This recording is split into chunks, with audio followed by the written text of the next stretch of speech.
What's up, guys? Ronald from Rohde Law, and in this video we're going to talk about one of the biggest scandals to ever hit Texas bankruptcy courts for, I don't know, 30-40 years. If you aren't familiar with the way bankruptcy law works, basically when a company files bankruptcy, they get lawyers who submit requests to the judge to approve those legal fees.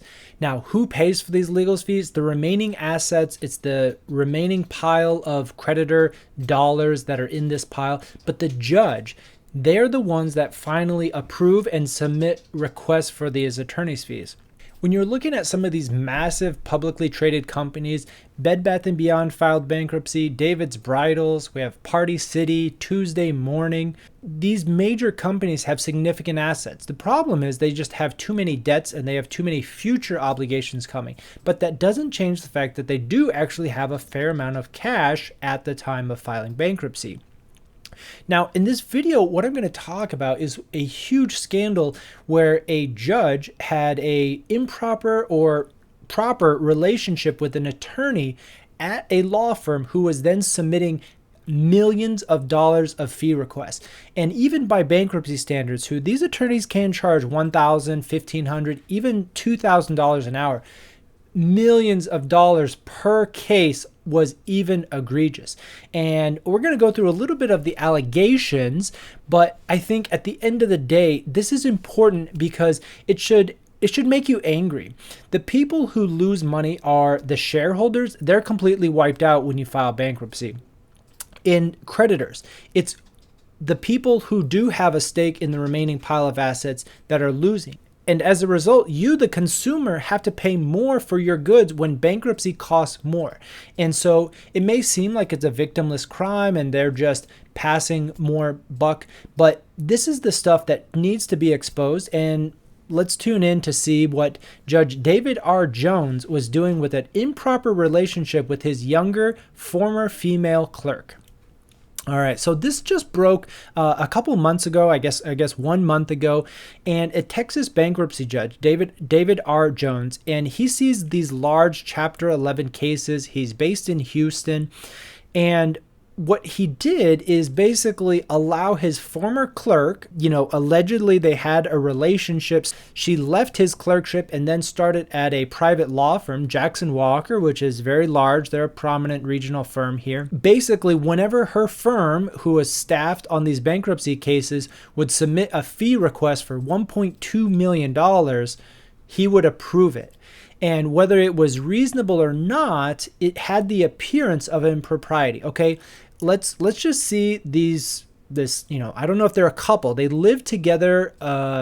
They spent time at each other's houses.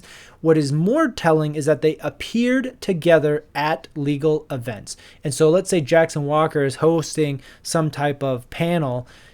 They would show up together. And so it was definitely known about this close relationship between the judge and his younger former clerk, who now, after these allegations came to light, okay, backing up a little bit, neither person is married, so we're not really talking about cheating or going on the side, but it still doesn't matter that they had this relationship.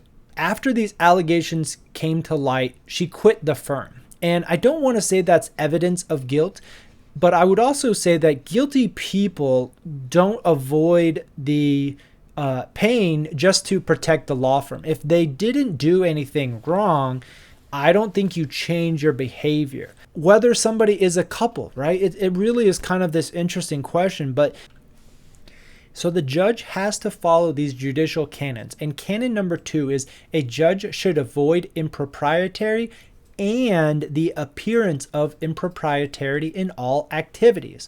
And so what this means is even if he doesn't have a financial interest in her success, it should not appear that he does. And by showing up to events together, they live together, there is absolutely the appearance. And where there's smoke, there's fire.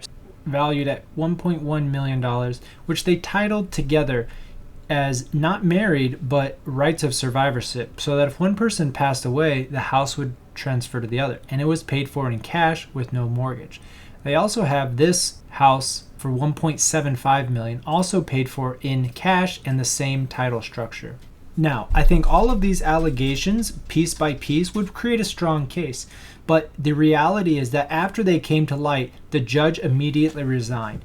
And so if you think that this isn't happening all over the country and all judges have a potential for abuse for the law firms that they approve legal fees, it is happening everywhere. And as a result, you have to pay higher prices for the goods that you enjoy. I just wanted to share this, and if you have any questions about it, drop a comment down below. Otherwise, we'll see you next time.